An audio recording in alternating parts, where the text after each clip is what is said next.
Assalamualaikum warahmatullahi wabarakatuh. Saya Muhammad Ali Muhaimin bin Mustafa C21A 1814. Saya akan menceritakan tentang pencalonan tapak warisan. Menurut portal rasmi Jabatan Warisan Negara, tapak warisan di bawah Seksyen 2 Akta Warisan Kebangsaan 2005 iaitu Akta 645 membawa pengertian generik WK tapak objek dan warisan di bawah air sama ada disenaraikan atau tidak didaftar. Pencalonan tapak warisan yang saya calon untuk diwatakan adalah bangunan Pura Tanjung Satu yang terletak di Kampung Tanjung Satu di Kuala Neru, Terengganu. Jenis tapak adalah bangunan atau monumen dan jenis binaan adalah tradisi Melayu. Latar belakang Pura Tanjung Satu. Pura dalam bahasa Sanskrit bermaksud istana. Pura Tanjung Satu ada 7 buah rumah yang bersambung yang berusia lebih kurang 100 tahun hingga 200 tahun. Yang menariknya, setiap rumah di situ ada nama-nama sendiri mengikut tempat asal mereka dibawa. Antara nama-nama rumah di situ ialah Rumah Atas Tu, Rumah Rurendan, Rumah Kuala Iba dan Rumah Seberang Baroh. Bahagian-bahagian rumah Pura Tanjung Satu ini dibawa satu persatu untuk dipasang di Tanjung Satu.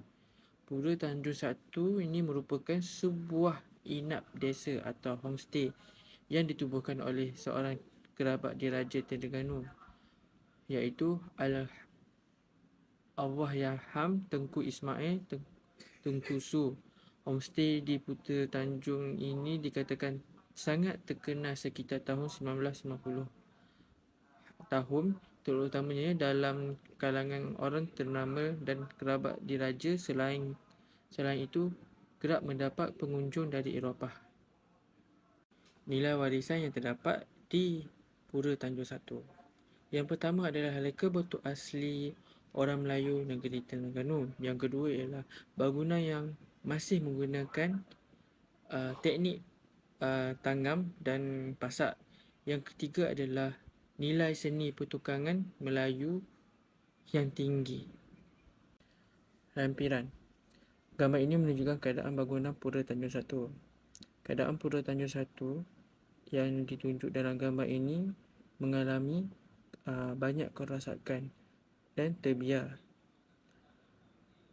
Oleh itu, bangunan ini perlu dibaik pulih untuk dijadikan tempat warisan, tempat pelancongan warisan di negeri Terengganu agar warisan ini terjaga untuk generasi akan datang.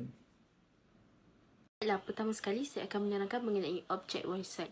Objek warisan dikategorikan di bawah antara jenis di bawah warisan ketara. Warisan ketara ialah sesuatu yang kekal atau boleh dipegang sama ada ia berbentuk statik ataupun mudah alih. Bagi objek warisan, ia dikategorikan sebagai warisan ketara mudah alih. Warisan ketara mudah alih merupakan sesuatu artifak bahan budaya yang boleh dipindahkan di antara satu tempat ke tempat yang lain. Baiklah, objek warisan yang dicalonkan oleh saya ialah kerusi katib. Kerusi katib ini ialah salah satu jenis objek ketara. Ia dimiliki dan dijaga oleh Museum Kesenian Islam Malaysia di Kuala Lumpur. Ia juga menjadi salah satu artifak atau objek yang dipamerkan di muzium tersebut. Kerusi ini telah berusia 59 tahun pada masa kini. Baiklah, seterusnya ialah sejarah mengenai kerusi katib ini. Kerusi katib ini merupakan sebentuk hadiah daripada kerajaan India kepada Tengku Abdul Rahman untuk digunakan di Masjid Negara pada tahun 1965. Kepentingan kerusi katib ini ialah kerusi ini dihadiahkan untuk digunakan oleh Katib Masjid Negara pada tahun 1965.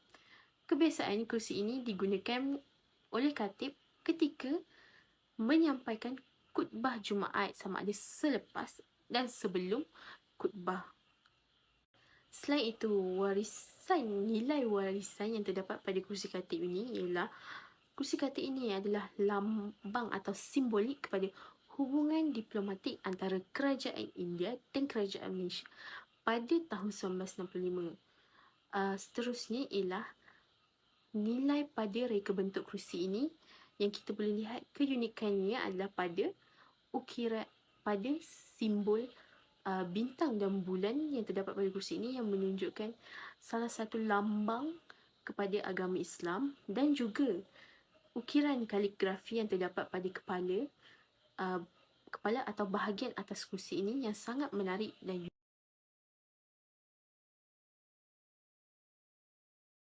Assalamualaikum. Seterusnya, kita pergi kepada objek warisan tidak ketara.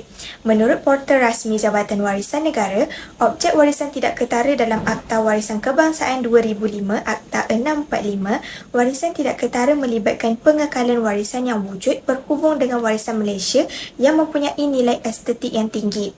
Warisan tidak ketara adalah ilmu dan juga kepakaran yang ditafsir melalui tradisi lisan, nilai-nilai adat dan budaya, bahasa dan juga persuratan. Terdapat beberapa senarai warisan budaya tak ketara dan saya telah memilih tradisi makanan dalam pembentangan ini. Seterusnya, nama objek saya adalah idli yang merupakan makanan bagi masyarakat India dan juga merupakan jenis kepada tradisi makanan. Seterusnya, latar belakang idli. Idli merupakan hidangan India Selatan yang popular dan telah menjadi makanan kegemaran masyarakat di negara Malaysia. Idli atau dikenali juga sebagai kek nasi kukus ini telah menjadi sangat popular dalam kalangan masyarakat di negara Malaysia kerana teksturnya yang lembut dan sedap. Kedatangan masyarakat India Selatan di Malaysia bertahun-tahun dahulu menyebabkan idli diperkenalkan. Kini, idli menjadi sebahagian daripada masakan bagi masyarakat di Malaysia dari semasa ke semasa dan mendapat tempat di hati dan selera rakyat Malaysia. Selain itu, idli merupakan salah satu makanan yang baik kepada kesihatan badan. Idli kebiasaannya dimakan untuk sarapan pagi kerana boleh mengenyangkan dan memberi khasiat kepada tubuh badan. Hal ini kerana idli kaya dengan sumber karbohidrat, protein dan vitamin kerana diperbuat daripada adunan beras dan lentil yang ditapai. Idli juga mempunyai kadar lemak yang rendah dan mudah untuk dihadam. Seterusnya, idli akan disediakan bersama-sama dengan pelbagai cutney dan sambar supaya memberi rasa yang sedap. Cara-cara penyediaan idli adalah mudah dan kos juga adalah rendah. Ia boleh didapati secara meluas di Malaysia. Tambahan pula, idli merupakan makanan vegetarian dan bebas gluten yang dapat memenuhi pelbagai pilihan diet. Seterusnya, nilai warisan. Yang pertama, kepentingan sejarah dan sejarah Malaysia. Kedatangan masyarakat India Selatan di Malaysia bertahun-tahun dahulu semasa menjalankan aktiviti perdagangan menyebabkan idli diperkenalkan. Kini, idli menjadi sebahagian daripada masakan pelbagai masyarakat di Malaysia dari semasa ke semasa dan mendapat tempat di hati dan selera rakyat Malaysia. Nilai warisan yang kedua adalah ciri-ciri reka bentuk atau estetiknya. Idli berwarna putih, mempunyai tekstur yang lembut, berbentuk bulatan kecil serta leper. Yang ketiga, pembaharuan atau pencapaian saintifik atau teknikal di mana idli mempunyai pembaharuan versi gabungan seperti idli rendang atau idli sate. Yang keempat, hubungan sosial atau kebudayaan. Idli bukan sahaja terkenal dalam kalangan masyarakat India, namun idli juga terkenal dalam pelbagai masyarakat di Malaysia. Kelima, potensi untuk mendidik, menjelaskan atau menyediakan penyiasatan saintifik lanjut berhubung dengan warisan kebudayaan Malaysia. Idli berpotensi dalam mendidik dan menjelaskan kepada masyarakat mengenai tradisi makanan idli kepada pelbagai kaum dan bangsa di negara Malaysia. Yang keenam, kepentingan dalam mempamerkan kekayaan, kepelbagaian atau integrasi bentuk yang luar biasa. Idli perlu dipertahankan kerana merupakan tradisi masyarakat India supaya generasi kini dan akan datang dapat mengenali dan merasai idli. Yang ketujuh, keunikan warisan budaya tidak ketara. Idli merupakan salah satu makanan yang baik kepada kesihatan badan. Idli kebiasaannya dimakan untuk sarapan pagi kerana boleh mengenyangkan dan memberi khasiat kepada tubuh badan. Hal ini kerana idli kaya dengan sumber karbohidrat, protein dan vitamin kerana ianya diperbuat daripada adunan beras dan lentil yang ditapai. Idli juga mempunyai kadar lemak yang rendah dan mudah untuk dihadam. Yang ke-8, gambaran bentuk suatu objek sebagai sebahagian daripada kelas objek, di mana idli merupakan tradisi makanan bagi masyarakat India. Dan yang ke-9, apa-apa perkara lain yang berkaitan dengan penentuan warisan kebudayaan yang penting adalah kepada pencecah kepada idli, iaitu sambar dan chutney. Sambar ialah rebusan lentil dan sayur-sayuran yang dibuat daripada lentil kacang merpati, asam jawa dan campuran rempah unik yang dipanggil serbuk sambar. Seterusnya adalah chutney. Chutney ialah perasa bebas gluten, pedas ataupun berperisa. Ianya diperbuat daripada buah-buahan, sayur-sayuran, herba, cuka, gula dan rempah rantus. Digunakan juga untuk memberi rasa kepada hidangan idli.